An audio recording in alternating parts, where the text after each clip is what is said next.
नमस्कार, स्वागत है आपका हमारे यूट्यूब चैनल पर। आज हम आपको कराने जा रहे हैं वेनेजुएला संकट, उसके कारण, परिणाम और वैश्विक प्रभाव। जो भी स्टूडेंट्स यूपीएससी सीएससी 2026 में अप्लाई करने जा रहे हैं, तो ये आपका जो टॉपिक है वो इंटरनेशनल रिलेशन, पॉलिटी और करंट अफेयर्स तीनों से आपको मिलेगा। प्रीलिम्स, मेंस और इंटरव्यू में ज़रूर पूछा जाएगा। तो विद इन 15 मिनट्स हम ये कवर करेंगे। तो देखेंगे सबसे पहले हम लोग वेनेजुएला संकट के कारण, परिणाम। अगर वेनेजुएला के भौगोलिक परिचय की बात करें तो क्षेत्रफल जो है इसका वह है 9,16,445 वर्ग किलोमीटर। इसकी राजधानी जो है वो कराकास है। कहाँ पर है? कराकास इसकी कैपिटल है। अगर इसकी सिचुएशन स्थिति देखें तो ये बेसिकली कैरिबियन सागर के दक्षिणी तट पर ये अवस्थित है। सीमावर्ती देश यानी कौन कौन से देश हैं जो इससे अपनी सीमा साझा करते हैं? तो कोलंबिया, ब्राज़ील और गुयाना है। एंजल जो फॉल्स है वो विश्व का सबसे ऊंचा झरना यहीं वेनेजुएला में स्थित है। ठीक है, ये आप इसका मैप देख सकते हैं। अब अगर इसके ऐतिहासिक संदर्भ की बात करें यानी आप हिस्टोरिकल इंट्रोडक्शन की बात करें तो 1811 ईस्वी में स्पेन से ये आज़ाद हुआ था। साइमन बोलीवर का इसमें बहुत बड़ा योगदान रहा है। 1922 में यहाँ पर तेल की खोज हुई, लेकिन हुआ क्या एक्चुअली कि तेल की खोज तो हो गई, लेकिन इनके पास में ऐसी टेक्नोलॉजी नहीं थी कि ये तेल को पूरी तरह से निकाल सकें। तो इन्होंने अलग अलग कंट्रीज़ के साथ में अपना समझौता किया और उनको अपने यहाँ बुलाया। ठीक है, और वो उन लोगों ने यहाँ पर तेल निकालना शुरू किया। 1999 में जो ह्यूगो सावेज थे, इनका शासन हुआ। अब अगर बात करें तो कुछ इंपॉर्टेंट फैक्ट्स में, तो वेनेजुएला में विश्व के सबसे बड़े तेल भंडार है। जो ऑयल रिजर्व है विश्व का सबसे ज़्यादा जो है वो वेनेजुएला में है। इसीलिए यहाँ पर ऑयल रिजर्व होने के कारण अमेरिका, रूस, चाइना जो सुपर पावर कंट्रीज़ हैं उनकी नज़र हमेशा इस पर बनी रहती है। अब अगर इसके संकट के मुख्य कारण देखा जाए तो सबसे पहला तो यहाँ पर राजनीतिक अस्थिरता और शासन व्यवस्था की विफलता। अभी ट्रंप ने जब मादुरो को कैप्चर करा तो उन्होंने ये बताया कि जो मादुरो हैं वो सही से शासन नहीं चला पा रहे हैं। वो जो है बहुत ज़्यादा नशे वाली चीज़ों में इन्वॉल्व हैं और वो तस्करी वगैरह भी करते हैं। वहाँ पर डेमोक्रेटिक वैल्यूज़ नहीं इस्टेब्लिश कर पा रहे हैं, तो जिसके कारण ट्रंप ने कुछ, हालांकि ये उसमें जो है अमेरिका का पूरा अपना हित है। अमेरिका उसको कैप्चर करना चाहता है और वो नहीं चाहता है कि वेनेजुएला में रूस और चाइना का किसी भी तरीके से कोई इंटरफेयर हो, क्योंकि रूस और चाइना, क्योंकि वेनेजुएला जो है वो अमेरिका के बहुत ही नज़दीक है और अगर रूस और चाइना इंटरफेयर करता है तो कहीं ना कहीं ये अमेरिका के पॉलिटिक्स के लिए बहुत ही ख़राब माना जाएगा। तो अब यहाँ पर सत्तावादी शासन पहली चीज़ तो है। लोकतांत्रिक संस्थाओं का कमज़ोर होना, न्यायपालिका की स्वतंत्रता पर प्रश्न और मीडिया पर पूरी तरह से कंट्रोल। दूसरा है भ्रष्टाचार यानी तेल राजस्व का दुरुपयोग। आप जब यूपीएससी मेंस में लिखेंगे तो इसी तरह से लिखेंगे। तेल राजस्व का दुरुपयोग बहुत ज़्यादा हो रहा है ना। जो आपका पीडीवीएसए है, तेल राज्य जो वहाँ की तेल कंपनी है, उसमें अनियमितता बहुत ज़्यादा पाई जा रही। पारदर्शिता, ट्रांसपेरेंसी की बहुत ज़्यादा कमी है।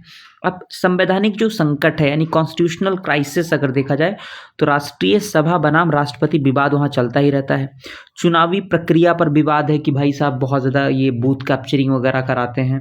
शक्तियों पर केंद्रीकरण है यानी पूरी तरह से उन्होंने कंट्रोल करके रखा है। किसी के पास में डिसेंट्रलाइजेशन नहीं, किसी के पास में अपनी पावर अथॉरिटी नहीं। जो भी कर रहा है वहाँ का राष्ट्रपति कर रहा है। तो एक तरह से तानाशाही शासन वहाँ पर आप देख सकते हैं। अब अगर आर्थिक कारक और तेल निर्भरता की बात करें तो तेल निर्भरता का दुष्परिणाम, भाई वहाँ पर तेल बहुत ज़्यादा है तो वो उसके लिए अच्छा भी है और ये उसके लिए बुरा भी है। ठीक है, वेनेजुएला की अर्थव्यवस्था 95% जो है वो तेल निर्यात पर निर्भर थी। 2014 के बाद तेल की कीमतों में गिरावट ने अर्थव्यवस्था को ध्वस्त कर दिया। अब देखा जाए तो डच डिजीज़ की समस्या हुई। कृषि और विनिर्माण क्षेत्र की उपेक्षा करी गई वहाँ पर, यानी जो कृषि सेक्टर है, एग्रीकल्चर सेक्टर, उसको बहुत ज़्यादा इग्नोर किया गया। आर्थिक विविधीकरण की कमी आई, यानी पूरी तरह से इनका सिर्फ एक ही चीज़ पर फोकस है कि हम किसी तरह से तेल से अपने आप को अमीर बना लें। 2018 में मुद्रास्फीति जो दर है, हाइपर इन्फ्लेशन वहाँ पर आ गया। ठीक है, ये आप देख सकते हैं यहाँ पर लगभग 10 लाख से % से ज़्यादा अधिक तक पहुँच गई। ठीक है, अब जो वहाँ की मुद्रा है जिसको कहते हैं बोलीवर, ये बहुत ज़्यादा गिरना शुरू हो गई, बहुत ज़्यादा गिरना शुरू हो गई। विदेशी मुद्रा भंडार में गिरावट हो गई, जीडीपी में 70% की कमी हो गई। तो ये सारी जो प्रॉब्लम्स है वहाँ की इकोनॉमिक क्राइसिस पे जो है कहीं ना कहीं बहुत ज़्यादा खतरा है, इकोनॉमी पे, अर्थव्यवस्था पे बहुत ज़्यादा खतरा है, और पूरी तरह से वो लोग तेल पर निर्भर हैं। ये भी इसका बहुत बड़ा लूप होल है। आप ये मैप वगैरह आप देख सकते हैं और इसको बना भी सकते हैं वहाँ पर। अब कुछ सोशल परिणाम हो सकते हैं, है ना, सोशल कुछ अपने उनके क्राइसिस हो सकते हैं। क्या क्या है? पहली चीज़ तो स्वास्थ्य संकट है, भाई दवाएं नहीं हैं मिल पा रही हैं सही से, चिकित्सा उपकरणों में भारी कमी दिख रही है, शिशु मृत्यु दर में बहुत ज़्यादा वृद्धि हो गई है, मलेरिया और अन्य बीमारियों का पुनरुत्थान शुरू हो गया है, कुपोषण में बहुत ज़्यादा वृद्धि है, 33% वृद्धि है, रिफ्यूजीज बहुत ज़्यादा आ गए हैं भारत उस जो है वेनेजुएला के अंदर 7 मिलियन से अधिक लोगों ने देश छोड़ा है। ठीक है, कोलंबिया में 2.5 मिलियन, पेरू में 1.5 मिलियन लोग। संयुक्त राष्ट्र द्वारा सबसे बड़े शरणार्थी संकट की उपाधि इसको दी गई है। खाद्य सुरक्षा भी बहुत ज़्यादा है, आप खाद्य असुरक्षा बहुत ज़्यादा है, 80% परिवार जो है वो गरीबी रेखा से नीचे हैं, मूलभूत जो वहाँ की बेसिक नीड्स हैं उनकी उपलब्धता में कमी है, बाल कुपोषण की गंभीर स्थिति वहाँ पर है। ठीक है, तो कुल मिला के ये सारे रीजंस आप वहाँ पर कोट कर सकते हैं। अब देखा जाए तो पॉलिटिकल क्राइसिस और सत्ता संघर्ष, राजनीतिक संकट और सत्ता संघर्ष में देखा जाए तो निकोलस जो मादुरो हैं वो 2013 से राष्ट्रपति बने हैं। ह्यूगो सावेज की जगह उन्होंने ली है, ह्यूगो सावेज की जगह जो है निकोलस मादुरो ने ले ली है। सोशलिस्ट पार्टी के हैं, सैन्य समर्थन इनको प्राप्त है, चीन और रूस का समर्थन बहुत बड़े लेवल पर है, और यही नहीं चाहता है, जो यूएसए है वो नहीं चाहता है कि किसी भी तरह से चीन और रूस का इंटरफेयर उस पर रहे। ठीक है, विपक्षी जो गठबंधन है, जुआन गुआइडो 2019 में अंतरिम राष्ट्रपति घोषित किए गए, ये राष्ट्रीय सभा का नेतृत्व कर रहे हैं, 50+ देशों की मान्यता है, पश्चिमी देशों का समर्थन बहुत ज़्यादा है। ठीक है, अब यहाँ पर देखा जाए तो 2024 का जो डेवलपमेंट है उसमें चुनावी विवाद जारी रहा, जिसमें मादुरो ने विजय का दावा किया, लेकिन अंतर्राष्ट्रीय समुदाय ने परिणामों पर सवाल उठाए और उन्होंने कहा कि बहुत ज़्यादा हेरफेर करके तुमने चुनाव को जीता है। अब कुछ क्षेत्रीय प्रभाव देखिए, पड़ोसी देशों पर क्या असर पड़ सकता है। आप यहाँ पर मैप भी देख सकते हैं, ये ब्राज़ील है, कोलंबिया है। ठीक है, अब देखें तो कोलंबिया पे क्या इम्पैक्ट पड़ेगा। सबसे अधिक प्रभावित जो देश है वो कोलंबिया है, 2.5 मिलियन से अधिक वेनेजुएला शरणार्थी वहाँ पर आपको मिलेंगे। सीमा पर सुरक्षा चुनौतियाँ हैं, तस्करी और अवैध व्यापार में वृद्धि, ब्राज़ील के पास भी संकट आएगा। ठीक है, रोरायमा राज्य में शरणार्थी संकट, स्वास्थ्य और शिक्षा सेवाओं पर दबाव पड़ेगा, सैन्य उपस्थिति में वृद्धि होगी, पेरू में भी संकट आएगा। इसी तरह 1.5 मिलियन से अधिक शरणार्थी को आश्रय दे रहा है, श्रम बाजार पर बहुत ज़्यादा प्रभाव पड़ेगा और सामाजिक तनाव में भी वृद्धि होगी। अब जो कुछ ग्रुप्स हैं, कुछ संगठन है, वहाँ के रीजनल जो ऑर्गेनाइजेशन है उनका क्या रोल है, तो बेसिकली जो लीमा समूह है उसने वेनेजुएला में लोकतांत्रिक संक्रमण के लिए 14 लैटिन अमेरिकी देशों का गठबंधन किया है।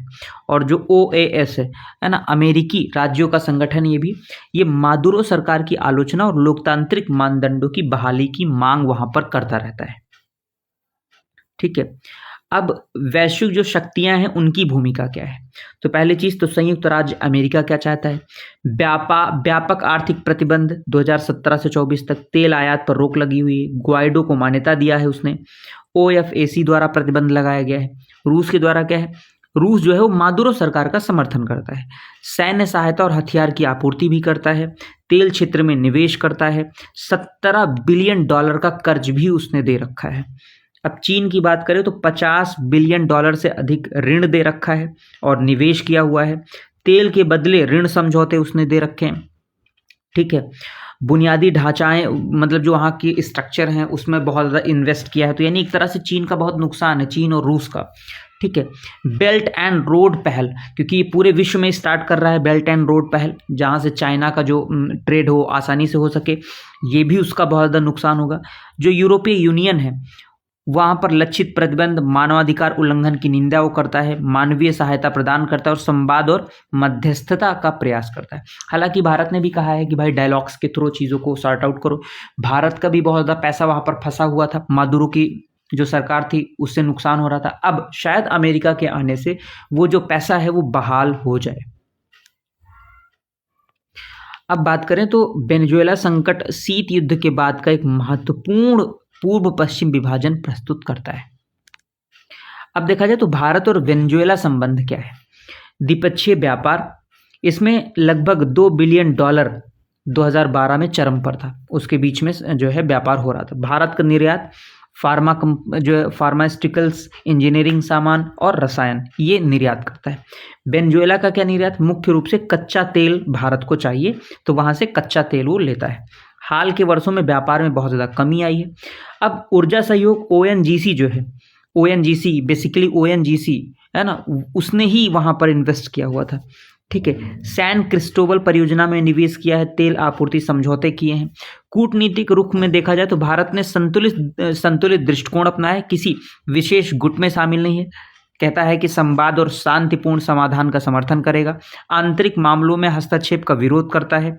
नैम यानी नॉन अलाइनमेंट मूवमेंट, गुट निरपेक्ष आंदोलन के हिसाब से वो काम करता है। वर्तमान स्थिति देखा जाए तो अमेरिकी प्रतिबंधों के बावजूद भारत ने आर्थिक संबंध बनाए रखे, विशेष रूप से तेल क्षेत्र में, जो भारत की ऊर्जा सुरक्षा नीति को दर्शाता है। तो ये काफ़ी इंपॉर्टेंट है। ठीक है, अब कुछ UPSC एग्जाम के लिए, प्रीलिम्स के लिए कुछ इंपॉर्टेंट फैक्ट हैं। जैसे आप देख सकते हैं कि विश्व के सबसे बड़े तेल भंडार है ना, एंजल फॉल्स और ओरिनोको नदी बेसिन वहीं पर सिचुएटेड है। ठीक है, आर्थिक मुद्दों में देखा जाए तो डच रोग, हाइपर इन्फ्लेशन बहुत ज़्यादा है, मानवीय संकट में 7 मिलियन प्लस शरणार्थी, स्वास्थ्य संकट और खाद्य असुरक्षा बहुत ज़्यादा है वहाँ पर। तो ये सारी चीज़ें आप देख सकते हैं। तो आप लोग इसको शेयर करिए, हम ऐसे ही मुद्दों को लेके आते रहेंगे जो आपके इंटरनेशनल रिलेशन, आपका करंट अफेयर्स और आपका पॉलिटी बहुत ही ज़्यादा मजबूत करता रहे। इसको शेयर करिए ताकि हम और भी अच्छे वीडियोज़ आपके लिए लाते रहें। Thank you, bye bye, have a good day.